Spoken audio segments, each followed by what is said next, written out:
And that's what AIOps really gives you. Like, you can sift through this mass amount of data that there's no way you could do manually in a million years. It's like that old adage, you could not read all the books in the world, even if you did it 24 hours a day.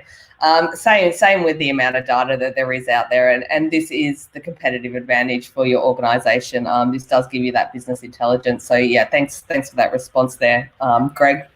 Magoo, did you have a cool project you could share with us, or something that really highlights the advantages?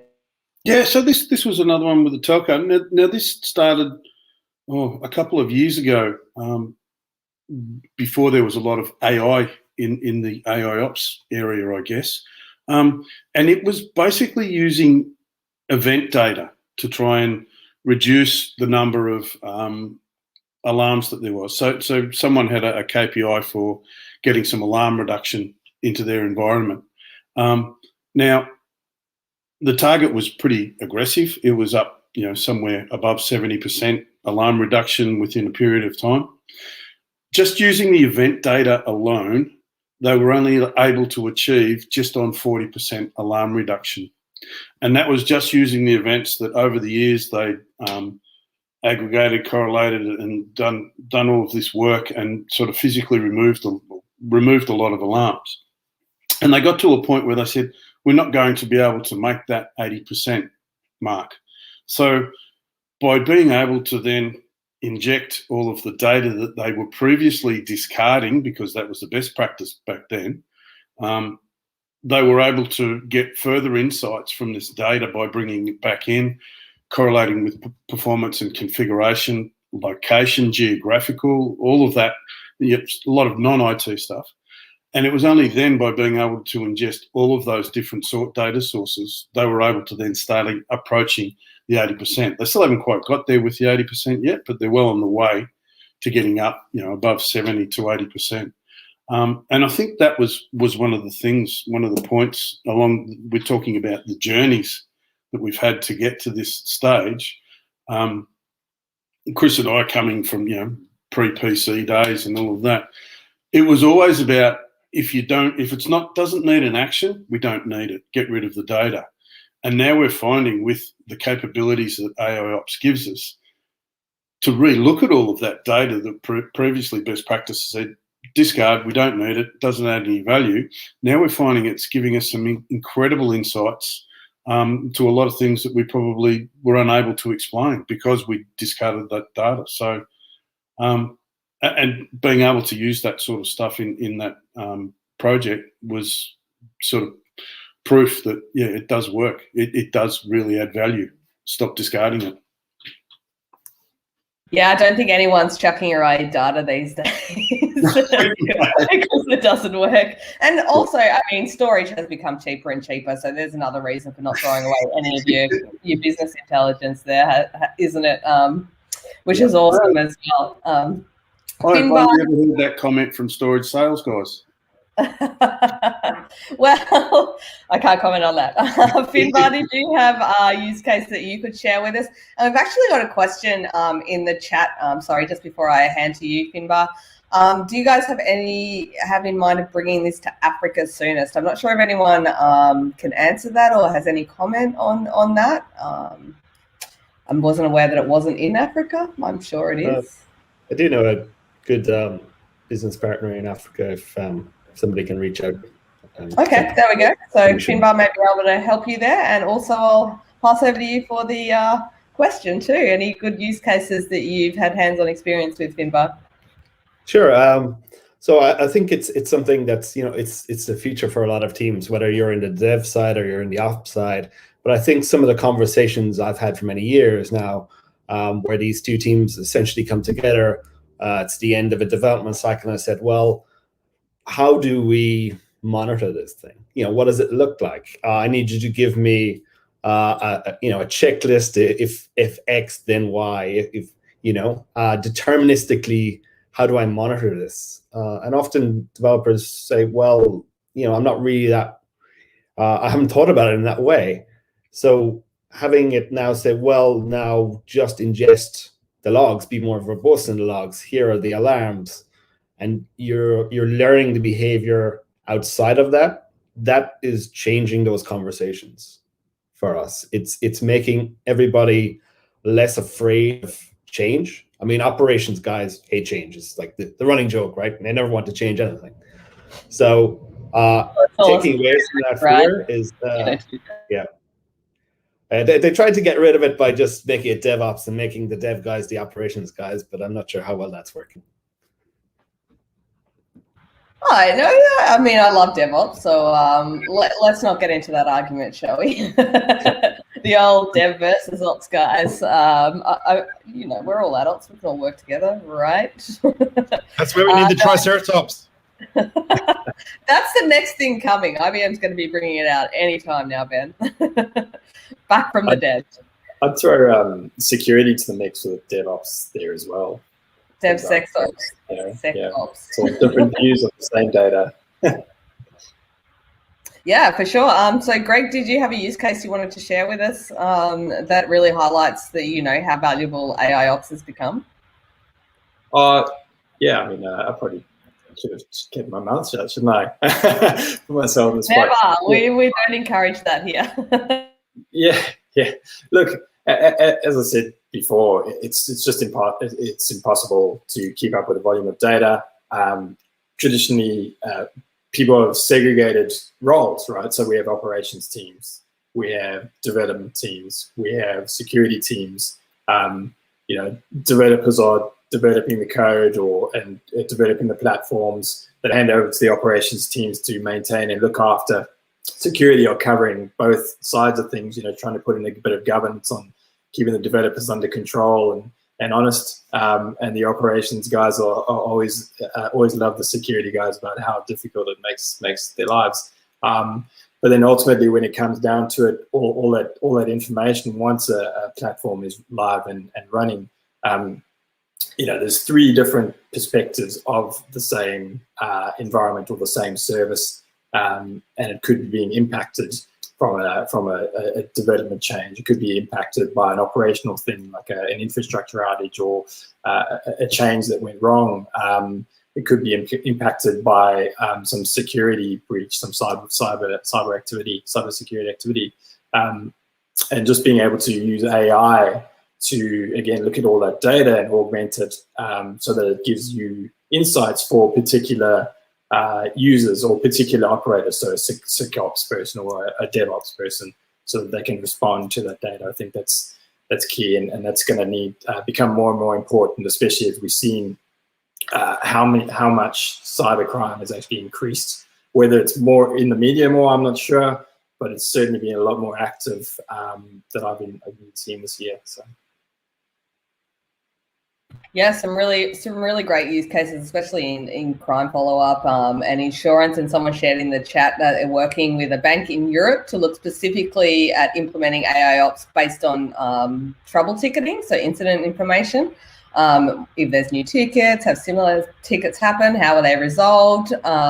We've actually got a question in the chat as well. So are you planning to launch a campaign to teach the fundamentals of AIOps? Well, so actually, I'm just going to take that. So this is probably one of our enablement digital developer conferences that we're trying to hold to teach AIOps. So there's courses and badges that you can do as part of this conference that are available to you. Isaiah's 22, I hope I said that right. So feel free to look more into that. If you can't find it, feel free to contact any of us, and we'll give you our contact information at the end of this session as well. So you can look us up on LinkedIn if you have further questions or something like that. Kong, have you seen a good use case for AIOps come past your desk, so to speak, your remote working desk? Well, I will agree with Julius in the chat. There is when I was working at a bank, let's just call it a bank for now, 4 months into the job, and yeah, I kind of know where things should go, which incidents should go to which department, but the first 2 weeks was overwhelming, completely horrifying. Is that we have like at least incidents coming every morning at 8 a.m. and then have to triage that with the incident board, and then they triage that. They say, you guys handle all this number 50% of the incidents because you are the front end. You just have to handle it, and from that, we then route the different incidents into different teams. And that was just a lot of work. And I really do like the natural language understanding capability for an AIOps stack to have, in which they can, route the incident to the right team. And that is, I think, would have the most impact, in my opinion, for the business teams going forward. Yeah, 100%. I've seen that a lot, especially in insurance and claims triaging, any sort of triaging you need to do with tickets that are coming in constantly, and potentially tickets coming in through multiple channels as well. So we do have sort of products out there that aggregate those things already. But then what to do with them, how to automate it for your business process, that's the massive advantage. Save time, save money, save mess, really. You're right about that. Save mess. We don't like mess. Amazing. So many great possibilities for AIOps, honestly. I'm actually wondering, as I'm a bit of a quantum fan as well, I'm wondering how well AIOps will get enhanced by kind of the features of quantum in the future. Well, more maybe the AI capabilities of quantum than the actual automation. But that could be an interesting trend. And speaking about trends, what do you guys see happening in this AI space? What are some trends that you see now and see in maybe 5-10 years for the future of AI ops? I think someone already mentioned that potentially it changes from AI ops to automation ops in the future. But we'll go around the amazing experience roundtable again. We'll start with you again, Magoo. So no time to think, just got to answer. Thanks for that. I'm ready. Trent, I just think there will be further uptake around the chat ops and that collaboration piece. I see the ability to be able to just have all of the information together, change the way that we're working. This is really now supporting this move to the DevOps, NetOps type teams to support them in the way they've needed. I know Julius, who's in the chat, has been a huge advocate for chat ops that was coined a while ago, and I really see that now starting to move forward. More organisations that I'm talking to these days and working with are making that organisational transformation into these DevOps agile structures. And I just see this now being able to be the enabler where perhaps that might have been something that was holding places up. We had the early adopters, the places like Google, etc., with their site reliability engineers and those constructs. They were at the forefront taking it up. I just see the rest of the not older, but traditional banking, finance, telcos now being able to see how that fits for them and start moving forward in that direction. And I think that's probably going to be one of the most exciting things, especially in the next 2, 3, 4 years that I see coming along from our perspective, or my perspective. Yeah, I can't imagine how much the financial sector itself, like I don't know whether anyone that really carries cash anymore. The financial sector itself, it's still got massive changes to happen. So yeah, I can't imagine where we'll be in 5 years. So very good point there, Magoo. Finbar, have you got some trends that you'd like to share with us, or some out there wacky just AI ops theories? I'll leave the other ones for the next broadcast. I think one of the things that's been trending for many, many years is to reduce and to deterministically, I've used that word before, is deterministically reduce the amount of noise so that a human can interpret it and act upon it. And I think now with the AI being brought online to be able to both analyze it and then probably act on it, the operations are going to go from being the actors to being the conductors. So instead of having maybe 5 guys who are really, really stressed, and you could see the pulse in their forehead kind of going most of the time, it'll be maybe 5 guys and a few hundred virtual actors, and there'll be just more. Everybody will be calmer, I think, going forward. I'm hoping now, at least. Yeah, Tony, we'll stay away from the conspiracies. We don't need those. But no, that's a really, I got a really good visual from that as well, Finn. So yeah, great wordsmithing there. Love it. Geordie, do you have a trend or future direction of AIOps you'd like to share with us, or you can see happening? Yeah, I think some of the guys have actually sort of highlighted it already. I think the future of AI is going to get more and more complex, but it's actually going to help out businesses and also, teams.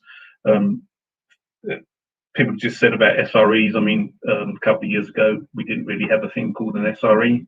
So they're becoming more and more prominent in businesses, and it's going from an old legacy type system to a more digital type system where these guys are pretty much stuck in the middle. When you talked earlier about DevOps, I don't think it really worked. I have to say, put my hand up, because lots of people were doing the devs, but they weren't doing the ops so well. They're starting to do that a lot better now. And of course, with that SRE coming in, that helps out organizations as well. One of the things that I will see that AIOps will alleviate is this siloed SME type of war rooms that we see currently in most organizations. Got a problem, have a war room. Being able to use analytics to actually understand what the business problem is and the IT problem is across the plethora of technologies that you use, I think is going to be very key, because a single person just will not be able to do that. And you can't have war rooms when it could cost you a couple of $100K an hour with an application or a service being done.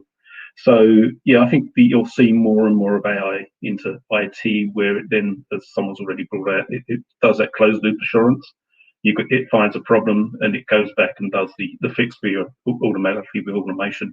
Of course, there's going to be a bit of trust in that. So, to run things like runbooks or Ansible recipes, etc., you're going to have to test it out. So I think it's a couple of years away, but that closed loop automation is definitely on the cards with AI, and that's the direction I see us going. Yeah, that's the ultimate goal for me. I'd love to just see it run itself, basically. Which, I'm a developer, but I'm a lazy developer, let's say that. I just want things to work. I don't want to have to spend all night debugging some silly thing that should do it itself. And that's exactly what you're saying. That's exactly where we're going with this, which is what I love. And we're going towards no-code products these days as well. And Watson is a great example of that. It's really easy to make yourself a chatbot and integrate it into anything without knowing any code steps, basically. And I think, you're right. That's where AIOps is going as well. Along with, you did have another good point, but it's flown out of my head, so never mind. I'll ask the next esteemed panelist to give us their views on what some of the trends of AIOps are, maybe an out there theory on where they think it's going. I don't think we've heard from you yet, Greg, and then we'll hand over to Kong as well. Oh, geez, I don't know about an out there theory. So I suppose it's a little bit aligned to what Chris was just talking about there. So at the moment, AI is a thing. People talk about it. It's interesting. I think the future, AI is just going to be business as usual, an everyday solution that's there in the background helping us. There's definitely going to be a convergence, and Kong was talking about it really earlier as well, convergence to the automation side of things. So, it picks up that there's a problem. It goes and maybe does a search on Google and finds the solution itself. And as we start to trust, at the moment, AI, we're just using it to give us information to allow us to perform actions. At some point, we'll probably start trusting it to carry out some of those actions in a safe way, confined manner, so that it can, as you said yourself, you lazy developer, I can definitely sympathize with that. You'd rather have something doing a lot of the heavy lifting for you. And I think at some point, it'll take a while to get there, but I think that's probably where we'll be going. Yeah, well, I like to do the fun stuff, not the, boring configuration. That's right. So, yeah, that's what I'm after out of my products. You work for the fun stuff, right? Yeah, Project Debater was incredible, Tony. And if anyone has any questions, please feel free to put them in the comments of YouTube or Twitch, wherever you're streaming in from? No, that's us We streaming. actually do have a question, Ali. We actually do have a question from CRNAB, and the question was how to get the $200 cloud credit from, and is there a time limit? So the answer to the first one, how to get it, is once you've registered for the developer conference. I'm not sure whether you've come through the developer conference or just on the Twitch or the I think you've come through on Twitch. So we'll post the link into the chat so you can actually register for the conference itself and get access to all of the great content. But also, as part of the registration process, you get that $200 of credit when you upgrade your Lite IBM Cloud account to a PayGo account. You get $200, and you've got 180 days to use that $200. So you'll be able to create some magic with that. Great question. Thanks very much. And we'll post the link in the chat. Create some magic. And maybe you can create a cool project for Call for Code too. Just putting it out there. And win way more cloud credits and a chance to have it deployed worldwide. Some cool stuff happening there. Kong, we'll pass over to you. What trends do you see happening in AIOps? What out there theories have you got? Is it Skynet? No, just kidding. Thanks for that comment, Johnny. Where do you see the trends of AIOps here? I was just gonna say it's actually quite good to be the last one to go because you got all these opinions to think about. It's a lot of time to do it as well. So I guess, and thanks to Tony for the project debater that actually set up my thinking for that as well. Is the trend right now is that we're seeing incidents and metrics and events being collated and aggregated into automation for us to go forward.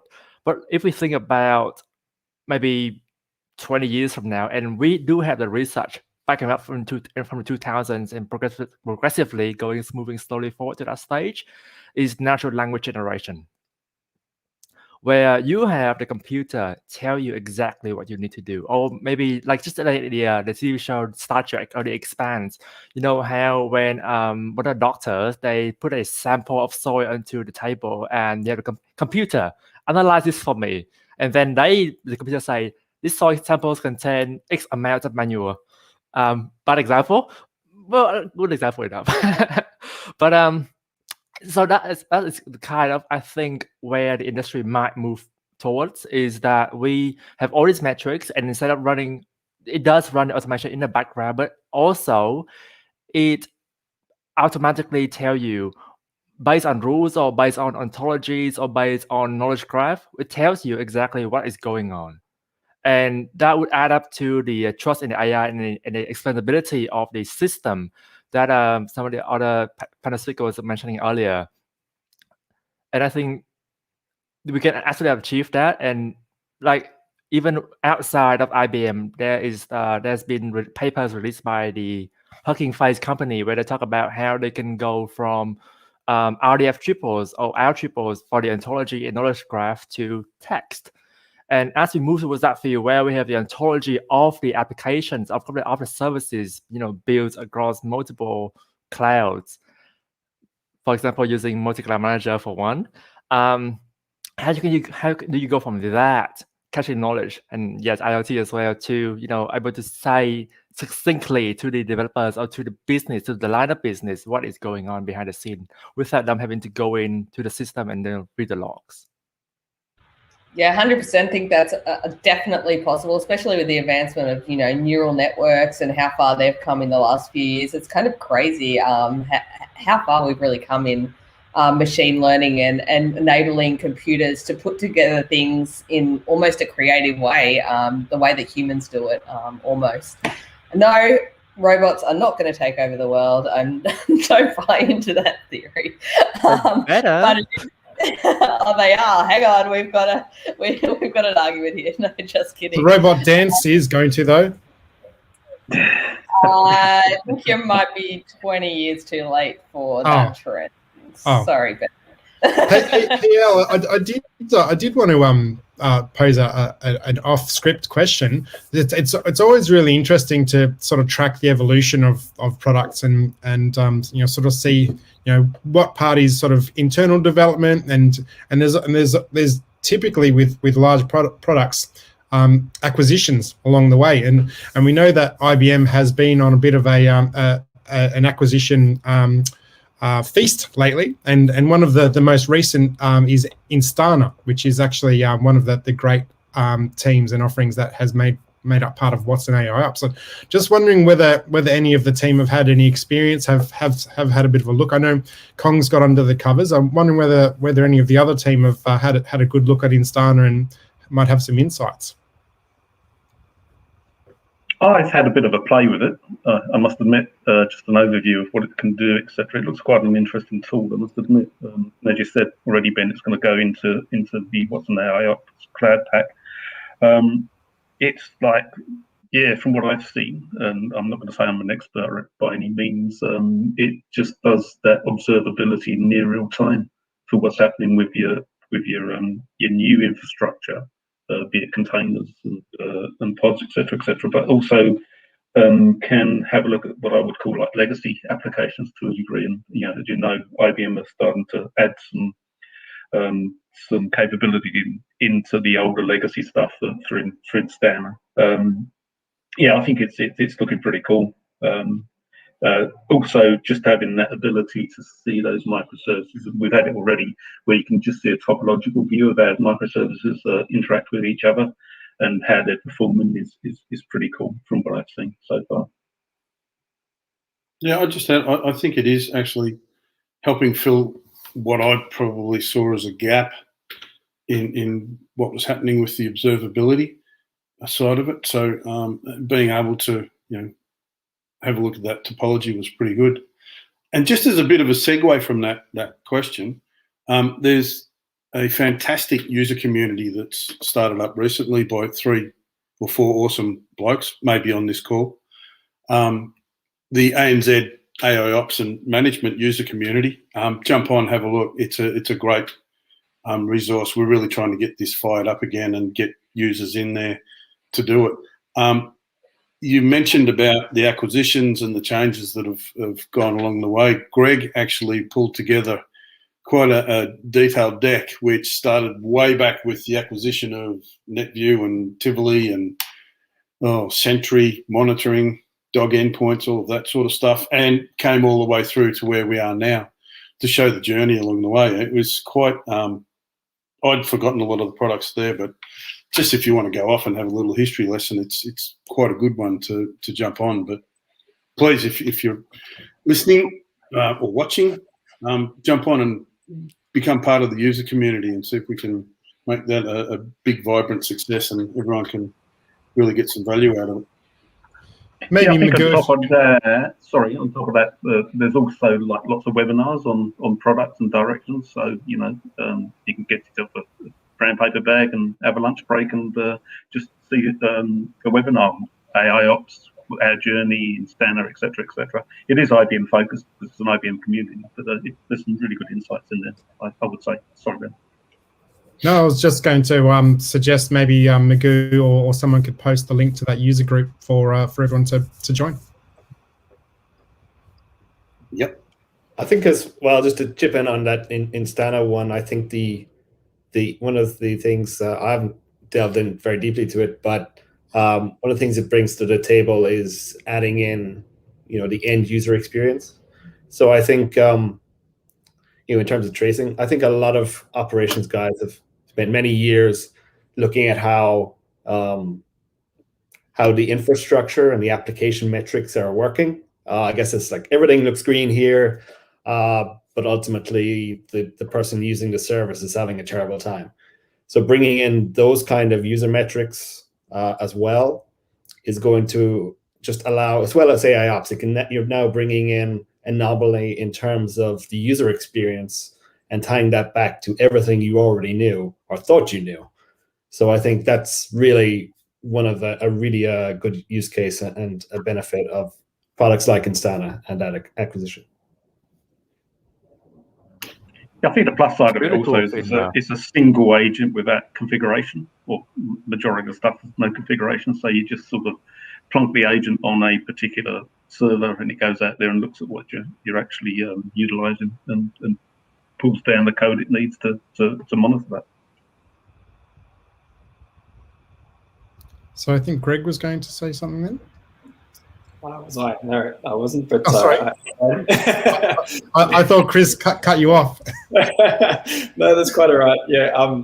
Look, same thing as the other guys. Really, I've only had a brief look at it, read through some of the materials, look at some of the documentation. I think it's an exciting addition to the suite from an IBM perspective, especially that it's going to, as part of, as you mentioned, the What's an AIOps Cloud Pack. I think it's going to give that extra view and extra visibility of application stack that with a really good user interface as well. That has been lacking for a little while. So I'm excited about that. We've spoken about that many times, I think, Chris. Yeah, I think we have. But yeah, we're getting there. Slow but sure. But yeah, some good stuff coming out. You know, especially with the ChatOps stuff, as we've said before, having that single view, and if you're going to get the standard observability from your underlying infrastructure and applications, I think that's just going to help people, SREs and even SMEs, get to a key point of what's happening with their application and help the business. And I love communities. I mean, it's really open sourcing progress to me, and they help. It's where a lot of tech has come from in the last probably decade. It's been all around open source and community groups. So thanks for sharing that link with us, Magoo. I've just posted it in the chat for everyone as well. Ben, did you have any more questions for the crew? Getting a good I did want to get Kong's view on Instana, but you just mentioned open source, and it's probably a good time to mention the fact that Red Hat is part of the family and very much core to What's an AIOps and Cloud Pack for integration. And in fact, yep, there you go. I've got a couple of Red Hats just here, and got some socks on, and I might have a tattoo over here on my heart. But really important to mention that the amazing work that the Red Hat team do in engaging with the community. When we talk about, I mentioned before about the evolution of products and really looking to solve problems and engaging with clients and engaging with communities. A lot of the users are not necessarily employees. You've got contractors. You've got such a rich and diverse ecosystem. So by engaging in the broader open source community, you actually get people bought in and actually bringing their real world experience to challenges. And that's really certainly why IBM acquired Red Hat, and we're very much purple now. Look at that, purple. Perfect timing. But yeah, it's important to mention what's an AIOps is part of the Cloud Pack for integration, which is software bundled with Kubernetes, and you get OpenShift as part of that platform, and that's certainly the IBM strategy for all of our suite of products now as well. So that makes it much easier to integrate with legacy environments as well as cloud native. And bringing that all together and absolutely making sure that the community is involved in helping to drive that forward with innovation. Having said that, Kong, Instana, give us your thoughts. I know you've had a bit of a look. Really interested to hear your thoughts. I'm just gonna quickly comment on Magoo's photo on the community. You got like a shirt and a suit on. It's very corporate, business-like. I'm really keen on it. Yeah, that was when I was looking for a job, but I'm right now. Yeah. So Instana I actually haven't applied with it much, to be honest, Ben. But the one thing that I really am sold on Instana, to be honest, from day one, was it samples 100% of all of your choices, your application choices, and that was mind blowing. Like in any other platforms, and I would love to mention some names, but I'm not sure that's okay. Is it okay if I mention some names? Some competitor names on this stream? Yes. Yeah? Nah? Okay, cool. Hashtag ecosystem. All right, so hashtagging, this massive disclaimer, don't sue me, and take it at face value. Is if you look at other solutions, application management solutions like Dynatrace or I think Datadog, for example, they limit, like there's a percentage on how many traces you can sample a minute or in a period of time, because there's just not enough storage to go around for everybody's applications. You need to drop some samples. But in Stunner, it's 100%, and you pay a fixed price for that 100% per year, per month, the kind of thing. And that was mind-blowing for me, because right now you can capture 100% of your choices. You can do your metric, you can do your analysis of 100% of all of them. And to Magu's point earlier about how you get your 80% metrics number, that was just mind-blowing for me. And I just really love the fact that they do all the sampling for all of your choices and logs. Awesome. Thank you so much. Just wanted to touch back again on the conference content, just as a reminder to anyone who hasn't had a good look around yet. There's some amazing content happening today. I'm just going to read out a few of them, and just to give everyone a bit of a taste tester. So I've got some great keynotes and tracks, as well as this watch party, which runs right throughout the day. And in 48 and a half minutes, 48 and 25 seconds, we're going to be handing over to our good friends in Japan, who are going to be picking up the baton and running for a couple of hours there, and it's going to be going right around the world. So feel free to stay along and join the party all day. So some of the great tracks that we've got today, we've got a design track. So design your AIOps and integration architecture. Recommended for architects, this track provides expert advice on how to plan for the AIOps and integration technologies you'll need to develop and manage your hybrid cloud solutions. Learn how AI can be leveraged to automate processes and improve security. Hear from leading clients and their developers to see how you can mirror their success. So make sure you get a hold of that one. I'm going to be hearing from some amazing speakers. That particular track is going to be from Rama Akajura, who is an IBM fellow, CTO for AI and IT operations. She's a master inventor and an IBM Academy member. So we've pulled in all of the big guns. I'm feeling quite unworthy right now, but hopefully my jokes will carry me across the line. So really looking forward to that track. Some of the other tracks that we've got running today, we've got develop. So develop modern decentralized applications. Recommended for application and integration developers. This track provides a technical look into how to implement and deploy hybrid cloud applications that leverage multiple integration technologies, including APIs, event streams, and messaging.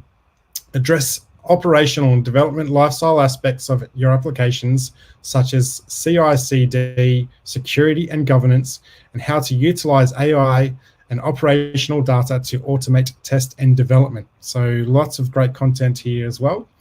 We've also got some great courses as well. We've got AIOps and Integration Essentials course. So you can work directly with the essential integration technologies and best practices discussed throughout the conference experience to design, develop, and operate applications that leverage AI-powered automation to deliver more secure hybrid cloud solutions. So that's just a little bit of a taste tester. Yeah, there's so many courses and badges you can do, so many tutorials. But I actually, that's a great question. I think we should ask our panelists. If you're interested in AIOps, either you're an individual and you're just interested in finding out a little bit more or trying it hands-on, or if you're an enterprise watching this, so two-pronged question here. Where do you suggest that those either individuals or enterprise/businesses get started at looking into AIOps? I'm going to hand it over to you guys because I know you can answer that best. I can tell them where they should get started with React, though, if anyone wants to know. So, Finbar, I'll throw over to you. Magoo doesn't have to go first this time. Where should people get started? Do you have any links for us? Or yeah, so I guess the links... Yeah, there's a couple of good ones. I would say probably the best place to start is, IBM have really, done really well in this space. They've put out a lot of material. They have a lot of webinars. They've, the user groups are starting up again. And I think personally for me, one of the better ones I've looked at for somebody who's starting is Richard Wilkins from IBM has done some really good webinars where he's gone through the experience at the end. So, what is what is the outcome you get from this? What is the experience in terms of managing your applications? You know, some people may have, I don't want to say grown up, but some of us may have grown up with effectively looking at, you know, a screen of various alerts or some dashboards, and you know, maybe in a ticketing system. They're used to this view of the world, and you know, you get a ticket. It's like it's the start point. You now need to close the ticketing system and wander off and do all of these other things. I think when you look at how somebody works in potentially a chat ops way, whether it's in chat ops or potentially in something like, you know, ServiceNow or ICD or one of these systems where, because AIOps is bringing together all of that information, it's a real sea change for the person who's at the cutting end of it. And I think it lets you understand what's the point, you know, AIOps, what's in it for me, really, that kind of a tagline, you know, because there's so much information. You may get discouraged by saying, listen, there's so much to learn. Where am I going? What's the end goal? And that really gives you an idea of what you're aiming for. Yeah, great answer there. Thanks, Finbar. And yeah, try not to get overwhelmed. Just start with the small stuff, the realistic, the use case stuff, and yeah, if you'll pick it up and get an idea. That's a great answer. So, Greg, where would you suggest either individuals or enterprises start with AIOps?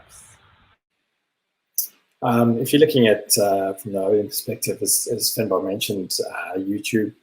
There's doing some searches on YouTube can give you a range of videos that'll give you instructional or informative information around the concepts in general. IBM's got a knowledge base called Knowledge Center, which I normally go look at and go trawl through documentation to look for specific things. Maybe that's a little bit more advanced once you got the idea in your head to go through that. Otherwise, you'll bury yourself for decades in documents. But those are certainly the places that I look at. Other than that, just simply doing a Google search. There's plenty of material out there if you're just trying to get an idea of what it is, maybe the benefits. Other than that, reach out to people from from your business partner community, or reach out to people that you know, for example, Chris, etc. in IBM, or Richard, as Finbar mentioned. Julius Wahid is on the chat. I see. He's a great guy to talk to about chat ops. So that's, yeah, word of mouth and actually talking to people and having a conversation. For me, you can't beat that. Yeah, a great answer there. Google it. It's always my favorite. No, just kidding. No, some really great answers. Exactly. Join the community. We posted a link to that, guys. So feel free, guys and girls. I generically say guys for everyone, just FYI. Join the community. Great community there. Super friendly and great for beginners as well as experienced people. And reach out to people. Like, you can reach out to any of the people here in the chat today. So I posted the links to most people's LinkedIn profiles or emails just a bit earlier. So feel free to reach out to them. We usually don't bite unless it's maybe a Sunday afternoon. Just kidding. Kong, let's get back to the questions before I get way off base, like Ben's jokes. Kong, where do you think people can? Where do you think people should start with AIOps? Where can we start as an individual, and where do you suggest businesses start as well? So a two-pronged kind of question there. I think the folks have covered it quite well, and Greg actually already snapped my Knowledge Center suggestion up real fast there. Just something I want to point out is different vendors have different definitions of AIOps, and they will mold the definition or the understanding of the concept to fit their particular portfolio of products. And I think it would be helpful, at least, to go through every single one of their product manuals, not just a marketing guide, but product manuals as well, to understand exactly what can they offer in that space. And we do have different offerings. Our offerings have some different targeted, areas, and so do all the other vendors. So, as you learn about AIOps, go through the manuals and see how they can be best utilized in your organizations. For a business partner particularly, though, we have Seismic. And I'm sure Ben or Ali can send you a link about Seismic. And I'm sure you are already aware that if you're an IBM partner, it got some great insight into what's coming up and what's new in the list 3.1 of IBM Watson AIOps. Awesome input, Kongi. And I might just take this opportunity now to give a little bit of broad context about IBM and what's happening in IBM land. So some people may have heard the news that was announced last year that the managed infrastructure part of IBM, which internally we call GTS or Global Technology Services, was being spun off to be a separate company. And we've just recently, in the last week, heard that the name of that new company, Kyndryl, which is quite a memorable name. Part of that overall restructure and pivot in strategy, which the Red Hat acquisition, which I mentioned earlier, is a key part of, is IBM changing our engagement model. So we've gone from being a highly vertically integrated business model to being an ecosystem, a true ecosystem player. And you can see that we have our good friends from Deploy Partners here as well. And we're absolutely looking to engage with broader ecosystem partners who have different skills in different areas. And I'll take this opportunity to thank our conference partners that have sponsored and contributed to this conference today. Async API, Confluent, very, very well-known brand there. GitLab, another very well-known brand. SysDig, which I'll come back to in a second. Tata Consultancy Services, a great global systems integrator partner, as well as Turbonomic. So thank you so much to those partners. IBM is an ecosystem player. We're a true ecosystem player. We now see ourselves as a hybrid cloud and AI business that are a true vendor and partner. So thank you both to Deploy Partners as well as our featured conference partners. If you are part of an organization that is playing in the ecosystem, whether it's in a regulated industry or are playing in this space, please do reach out. And as Kong mentioned, we've got some great resources to help partners both skill up and get access to the IBM ecosystem. So thank you. And just on that, I did want to ask our esteemed experts on the call here whether they've had any experience, in particular with SysDig, because I know that there's been a lot of work done, certainly in the States, working with SysDig. But I was wondering whether any of our Australian friends here have had any experience with SysDig. Chris, Geordie? Yeah, I had a bit of a play, and we talked to a couple of customers on SysDig. So it has been well received, and we are utilising it. I don't know a great deal about it, I must admit. Can I just go back to a point previously that you mentioned, also Absolutely. about sort of getting into AIOps? But there's a developer community as well that sort of pushes out blogs on particular IBM products, but there is, if you actually go to IBM's website and or even go to Google, do IBM demo, you can go into a website there and it gives IBM to sort of show demos of our capabilities. So I'll put that into our chat and I'll let Addy push that into the other chat coming through as well. I've done more with Humio rather than SysDig, but it was a really good tool. I see where it can offer a lot of benefit to the end users and customers. Don't know if anyone else has played with SysDig. I kind of touched on it a little bit on late last year. It's actually included as a part of the Clarity Toolkit that Carlos was creating for developers to get their hands wet on doing ops things, which is quite cool. SysDig is, I already play with a SysDig monitor part. I got another offering called SysDig Secure that look into how you can scan through your containers and images and see whether there's any vulnerabilities of those. But I just play with the SysDig monitor part, and it goes into the metrics of individual containers, individual VMs deployed into your clusters, and the interface. Just like how Ali was mentioning earlier about low code. And well, analogy to that is having a UI to think. It just makes my heart goes. Like, I don't know the expression. What's the expression? You know, in all of those older movies, where there's a a bird singing. Make your heart skip. That's the one. I just love a good UI to a sysadmin tool. It's so great. That's true. He does love a good UI, and you'll hear about it if he doesn't like the UI. Fair enough. I mean, if we have to look at it all day, I don't blame you. So great comment there from Julius in the chat as well about Watson AIOps 3.1's new features. So a proactive change. Before you make a change that's recorded in the incident management system, AIOps can check past incident regarding the effect of the change and proactively let you know the effect of that change. So another cool upgrade, and we're always adding new features to the AIOps product as well. I think while we're talking products as well, products or code bases or frameworks. Someone else was also, I think it was Tony, also mentioning Kafka in the chat. Does someone want to talk on Kafka? Maybe Kong, you can start, just because I know you probably know it.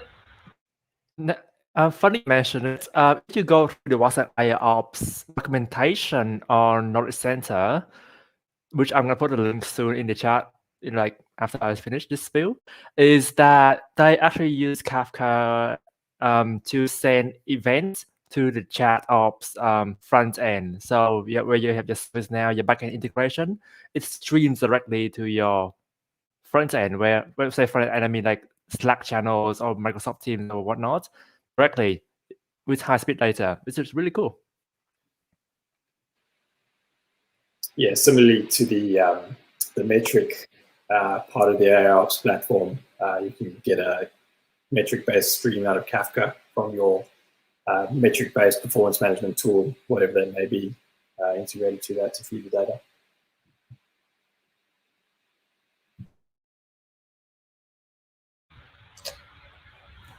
Cool.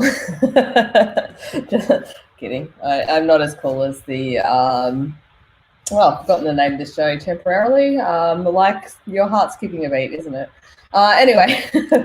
So yeah, if anyone in the chat has questions for our panelists, we have a little bit of time to answer some questions as well. So if anyone has specific questions, big questions, small questions, please let us know in any of the chats on Twitch or YouTube. We'll be happy to field those.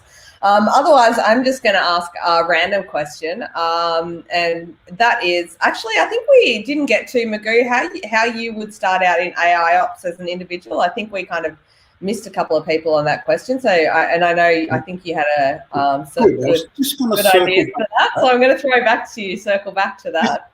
This may seem like a shameful plug. I think everyone's covered off most avenues as far as looking at the technology and things like that. But we've been talking a lot around the data, that just ingesting as much data as possible. We've actually got an ebook around, we've called around using the operational dark data for better insights. We can put a link up there to that. That's a great article just around that data that has been kept and saved over the years, but no one's ever bothered to go back and have a look at it. And that's another way that you can sort of help understand the insights that you can get out of it. Because often when you're trying to put a business case together for something like this, people say, yeah, you'll collect lots of data. It's cheap to keep it because storage is cheap, but eventually, you need to show some results from that. So that dark data book is a good starting point as well, to have a read through that and hopefully give you some insights on what can and can't be achieved. Well, there's not much that can't be achieved by using this in an AIOps way. So there was a question came up there from Julius. He's a wonderful guy for doing plugs. There will be another meeting coming up in probably May for the ANZ AIOps and management community. We're just in the throes of pulling that together. And Julius, if you're putting your hand up to present, just put a big wave in the comments box and we'll make sure we can get around to doing that. All right, you heard it here first. Breaking news: Julius will be presenting at the next community event, so stay tuned for that one. There's one other thing. He's volunteered himself, I feel like. Just kidding. Yeah. We do have another quick question as well. Shiva in the chat, and welcome, Shiva. I think I know who you are, so welcome. Great to have you here. Asking how much maths is necessary to be a data scientist these days. So I'll just hand over to you, Miku, and then we'll go.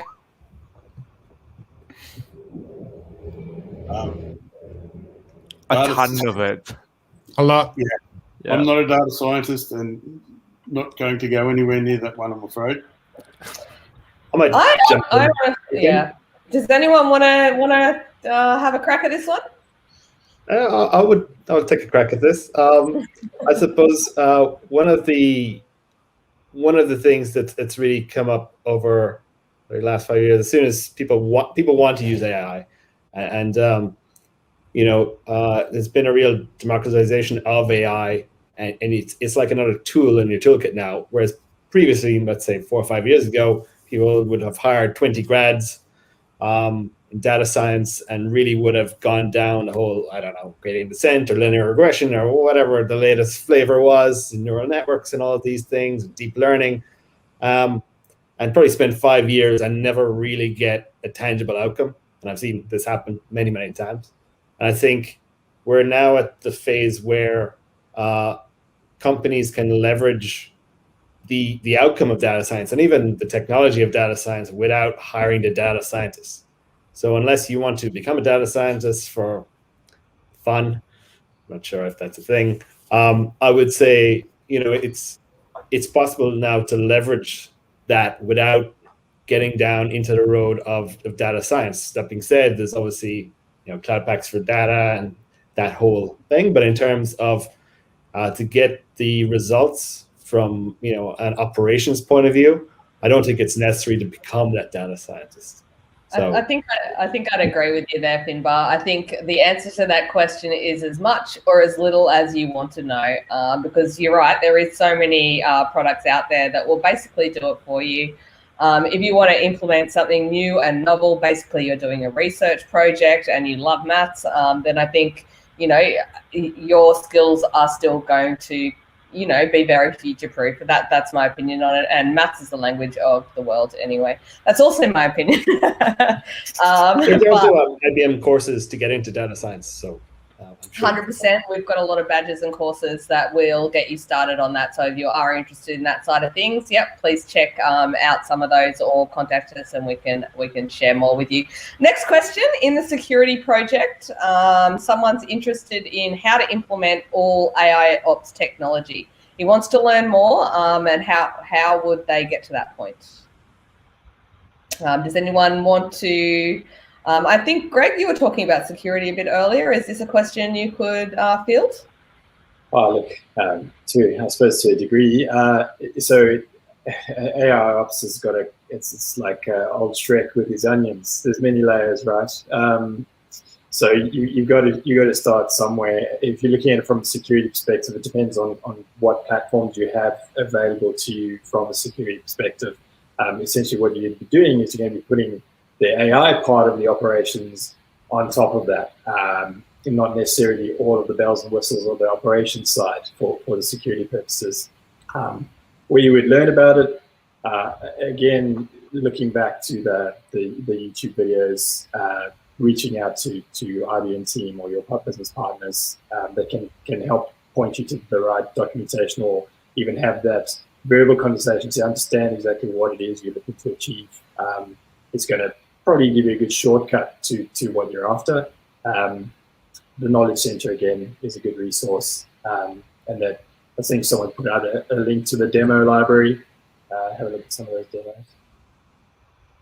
I think to add to that, depending on what sort of security project it is, part of the Cloud Pack for security has the Qradar product in there, which now also leverages the capabilities of Watson. So Qradar is the SIEM security event management tool in there, which is built for security type events and activity. So it's often been something that we've come across where you're sharing the same sort of data, and AIOps is looking at it from that operational perspective, but then the same logs will go into Qradar or into the SIEM and security area, and they'll be looking at it from a different perspective. And it's something that I think is probably, when we're looking at trends, that's probably something that might also come a lot closer together in the future as well, because there is so many similarities in the way that those types of events and incidents are handled, that I can probably see some coming together between the products there as well. I suppose to add to that, if you're looking at those security logs, you're having AI look through those logs and detect anomalies, things which may not be obvious, like somebody at 2 a.m. doing some kind of push to production potentially from whichever one. So just to be able to search those logs, you obviously have the security side, which says that somebody shouldn't be doing that, but then on the AIOps side, you are seeing what is the operational outcome of that activity. So that's tying the two teams really together, I think.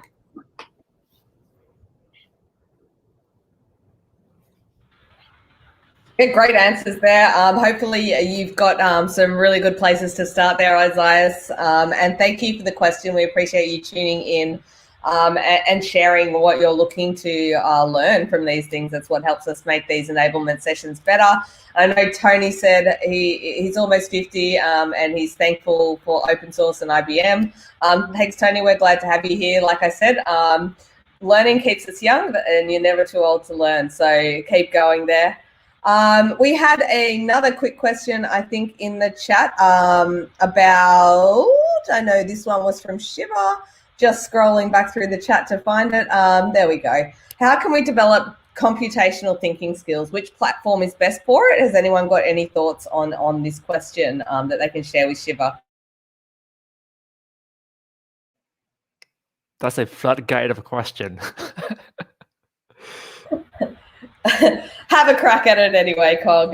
If anyone can put this down to a nutshell, it's you. So I just want to go back to the other one about data science question real quick. So there is a baseline for the IBM Garage team anyway in Australia, where we expect our practitioners to be at a certain competency level. And I'm just gonna mention some of the baseline questions real quick. So whether you can answer some of these like just off the top of your head or not. So for example, if I throw the word cross-validation at you, will you know what it means? PCA, principal component analysis, assembly of models, auto AI, regression or classification, like what are the different ways to do it? What are different classifications where you can, do your supervised or unsupervised learning? What types of model you know of in the field? What would you do for a traditional model versus a deep learning model, like testing and validation, kind of things? And like, what kind of decision will you do for your model? What kind of decision would you go in, like feature engineering? What I mean is for that particular question. So like math is fundamentally required for all of data science, because like if you're just working your 9-to-5 job in the field that we are in right now for IT, then you might not need that much math to do your data work. But if you want to play with the newest technologies, you need to be able to read math. You need to be able to read journal papers. And I think, for that, like if you want to go deep into data science, I think math is an essential skill that you need to. Personally, I need to go back to uni for that kind of work. But yeah, in terms of computational thinking skills, it's a big question. So I think for now, the kind of work that I am personally interested in is ontology and knowledge graph based work. And, it's all about logic and be able to inference knowledge from existing knowledge. So you would go into the computer and you would code up your knowledge through using an ontology and knowledge graph. And then that system, a reasoner would, use that to infer new knowledge. And which is why it's a part of the project debaters, knowledge system and how it works behind the scene. So I think there's going to be a lot more work on that field. And where you would learn, where would you go to learn these skills is, I write Coursera. They have some really good courses on text recommendation systems. Yeah. Great answer there, Kong. Hopefully that helped there, Shiva. Really appreciate you tackling that one. Just to add to that as well, Kong is a high achiever, and Ben's got his hand up. Do you want to answer that one too, Ben? No, you go first. I'll jump in after you.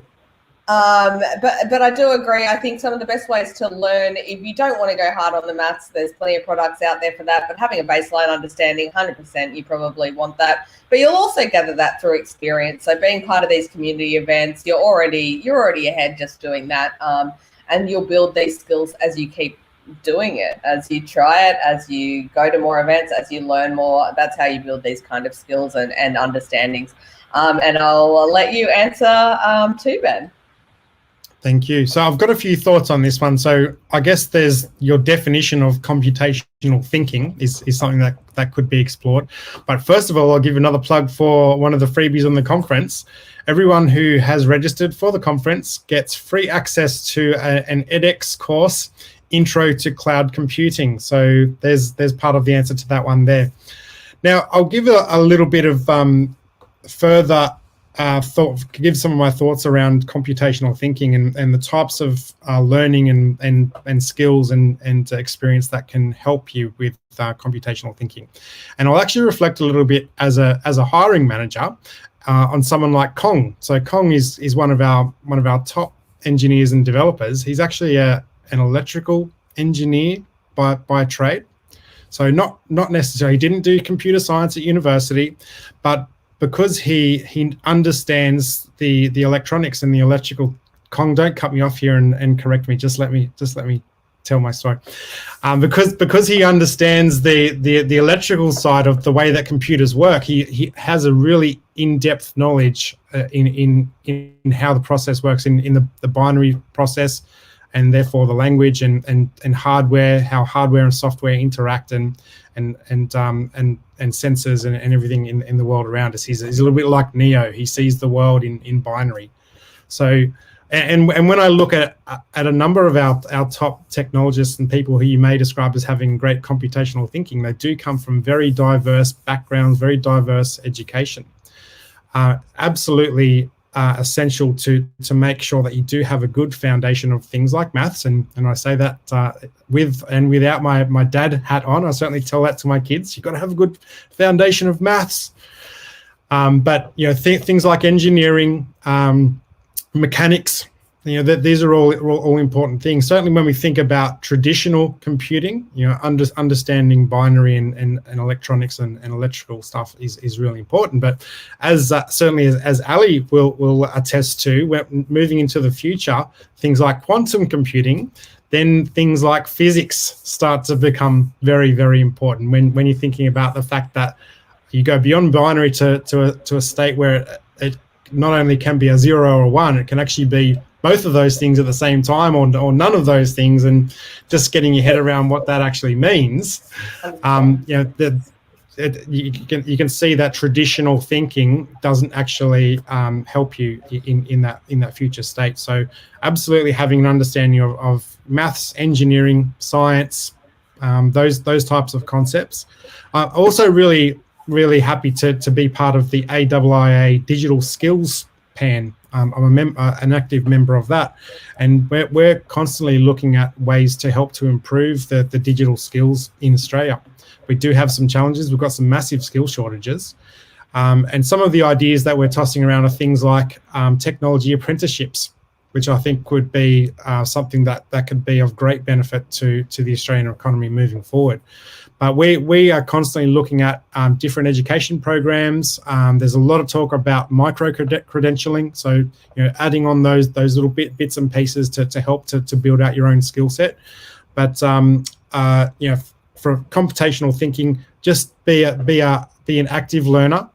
Always be learning. Don't be a know-it-all. Be a learn-it-all, as Arvind, our CEO, likes to say. Always be looking to learn. There's so much great content online. Go to ibm.org/ /skills. Just Google IBM skills, or DuckDuckGo if you don't want to be using Google. But all of the large tech vendors have great online learning content. Kong mentioned Coursera before. I mentioned the free edX. There's so much great content out there. So consume as much as you can, and make it a habit. An hour a day. If you invest an hour a day into learning something new, and make sure that you're focusing on those fundamentals and foundational areas, you will develop computational mindset, and you might even achieve quantum mindset. Speaking of binary maths and addition, Ben, what does 1 + 1 equal? Hey Ali, your audio is a bit weird. Can you fix it up?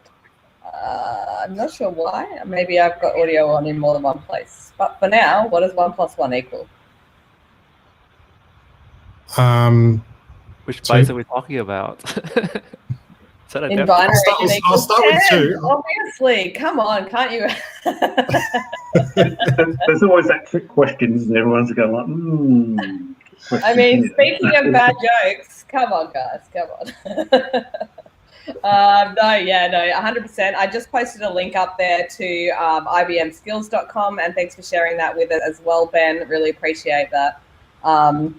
I 100% agree. There's so much out there. I 100% agree that maths is an amazing foundation. I'm a mechatronics engineer myself, or I studied mechatronics engineering, and I never used it. But I used all the processes that I learned there, all the kind of maths base that I learned there. I do use that for logical and rational thinking, and it does apply to everything. Breaking down a problem and learning how to solve that's a skill for life. In any part of life, in my opinion. But also there is, don't be scared if you really hate maths and you're really afraid of it. Don't be scared that you think you can't code either. I just want to advise, because it's something that your brain can get better at. But there is so much no code and products out there that will do these kind of things for you and solve your use cases, that you also don't need to be a PhD in maths to start learning these things. So if you want to be, I'd love to talk to you, because I love maths. Also on the topic of learning, really important to make sure that you're reinforcing what you learn. I think it's something like 70% of the knowledge that you learn you lose if you don't use it, it's sort of straight away, and then continue to reinforce it. And as you're sort of learning the more innovative, certainly from a technology perspective, as you're sort of starting to learn about the more innovative stuff, it's not that easy to actually use it, certainly in a business and corporate setting, because not all organizations are deploying the latest technology. One great way to reinforce that is hackathons. And we of course love hackathons. So then there's always lots of great hackathons happening around the place. Wow, talking of hackathons, Ben, I think we've got one coming up in really stuff already. Yeah, it's called Call for Code. Have you heard of it? No, tell me all about it. So Call for Code is amazing. In its 4th year now. Tech for Good global hackathon. So by Tech for Good, what we mean is we're taking the world's problems. So last year we had COVID and climate change as our 2 themes. This year our themes are zero hunger, carbon footprint, so I think they're calling it something else, but it's basically zero carbon footprint, and clean water and sanitation. So any issues around that, if you've been thinking there's got to be a better way to some of the ways we do that now, if you've got a great idea, if you can code, if you can't, if you're from business, if you're from marketing, if you're from the design world, it takes a kind of a diverse team to make an amazing team. And as an example, last year, the team that won, they were in the agri-tech field. They were called Agrolli, and they were actually working remotely from, I think, 4 different places in the world, so not even in the same country. And ended up winning Call for Code and the $200,000 that went with it, as well as their product is now being deployed. So amazing opportunity there. And actually some University of Sydney students came second worldwide. Was it second? It was second. Yeah, we were all cheering. It was amazing. And seeing their journey as well. They just went in there to learn some new skills and try out an idea, and then went to second place all the way in the world. So you never know, get a team together. I'll actually be hosting a meetup. If you are a solo person, you've just got an idea, I'll be hosting a meetup in the next couple of weeks. So join our IBM developer meetup links. I'll put them in the chat a bit later. Yeah, I'll be having a meetup to help people, facilitate people join teams as well, if they haven't already. And our Call for Code hackathon, sorry, I know I'm going on a bit. We're actually hosting a double hackathon with the UK. So we'll be running overnight. So there'll be mentors and judges and presentations all the way through, because the time zones work out really well. So that's kind of exciting, and you can meet people from across the globe as well. And that's going to be on the 22nd and 23rd of May. So that's the first live announcement I've made on that. So thanks for joining us. You get the live announcement. Also, Al, you've just talked about some of the the reasons why people should get involved. Anyone who is joining us from a business, and you'd really love to have your business involved, there's some great benefits for companies as well, because there's a lot of press around Call for Code. It's the largest global tech for good initiative in the world, globally in the world. It's the largest. But there's a lot of media and press here locally as well. So, and it's a great team building exercise, and obviously the skills aspect as well I referenced before. So, if you would like to have us speak with your employer, with your company, about potentially helping you to run a team hackathon, we can actually help set up an environment, set you up with all the credits and technology that you need, as well as providing mentors. So please feel free to reach out to us, and we can talk to your boss and see if we can get some fun for you. And if you ask really nicely, Ali might even organize some food vouchers for you. I don't know, Ben. That takes a very nice person. Adding to that, though, as well, and one of the big feedbacks I got last year was they got to see some solutions that they could actually implement in their own company as well. So I know companies these days are all about green footprints, and we should be. Like, it's not just because they have to be. They want to be green. They want to be better at these things, and it also helps their business bottom line. So it's a win-win, really. So you get to see these solutions or these ideas come out firsthand too. So that's another thing that we also offer, which is these kind of hackathons give loads of great ideas. Yeah, I know Shiva Reddy is also in the chat. He was involved. And you did an amazing job too. And we do have some YouTubes from the presentations last year too. So if you want to check it out a little bit more, or come to the meetup next week as well. I'm going to stop talking about Call for Code, because it's definitely something I'm passionate about, and I could talk about it all day. So we don't have that much time though. So any final comments, or did anyone, shameless plugs, we're open to those as well, that anyone had on around AIOps and integration that they want to share with us? Please go right ahead and do that. I've got one, apart from our session in the design track, adding AI-centric automation to your NetOps. There is another session in there, finding agility in AIOps and service management. This is going back, this is by Harold Biederman from Austrian Railways. I was lucky enough to meet and get to know and now call Harold a friend through the Tivoli user group back in the early 2000s. He's been doing some fantastic work in this area for the railways for 20 odd years. I haven't seen the session as yet. I will be watching it, but I would recommend that you would get some great insights around AIOps and applying them by attending Harold's session. I think it'll be an absolute cracker. If you want to post a link, I'm happy to post that in the chat so everyone can check that out as well. And did anyone else want to? Yeah, I just wanted to give Ben some kudos for the mentorship scheme. I think it's a good way to start. That's certainly how I actually started through an apprenticeship scheme and the Unix for Dummies book. So it can lead you to some good places in your career. And just also wanted to say around, whether you're a data scientist or an operations and SRE, just make sure every once in a while you lift your head up and have a look around in the business that you're actually working for, so you understand what the objectives are for that business and what you're striving to deliver. Because knowing that business, having that business awareness will help you get outcomes through any sort of engineering or IT-based projects that you're working on. That's it. Yeah, I just like to reiterate that if you're interested in it, just learn it. There's so much information out there that you've got to be interested in it, and you've got to learn it, and you can get so much out of it.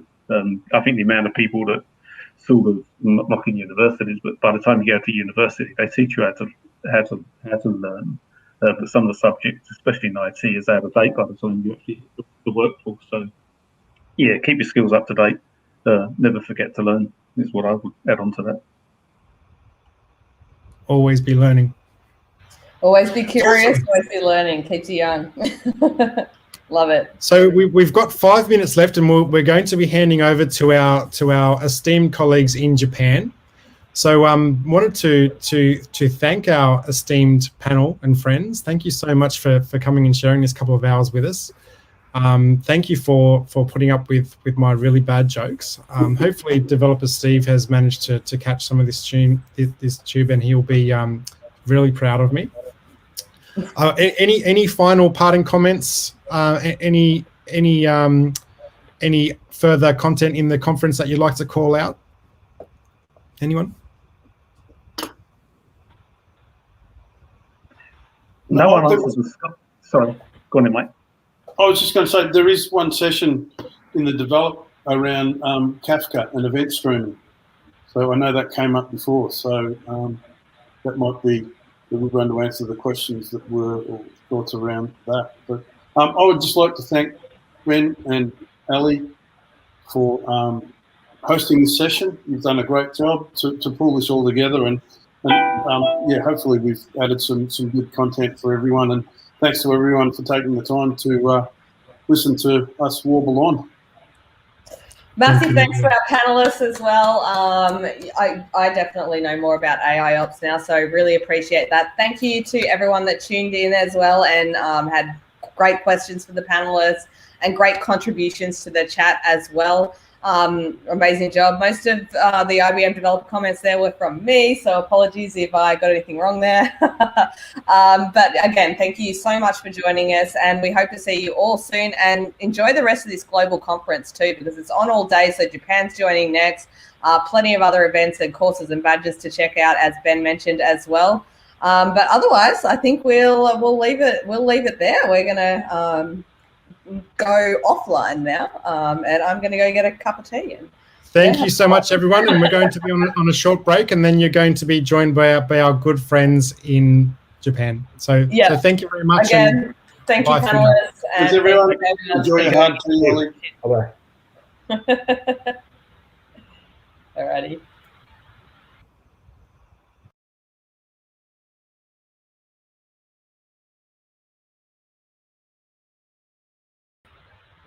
Sorry. Oh, there we go.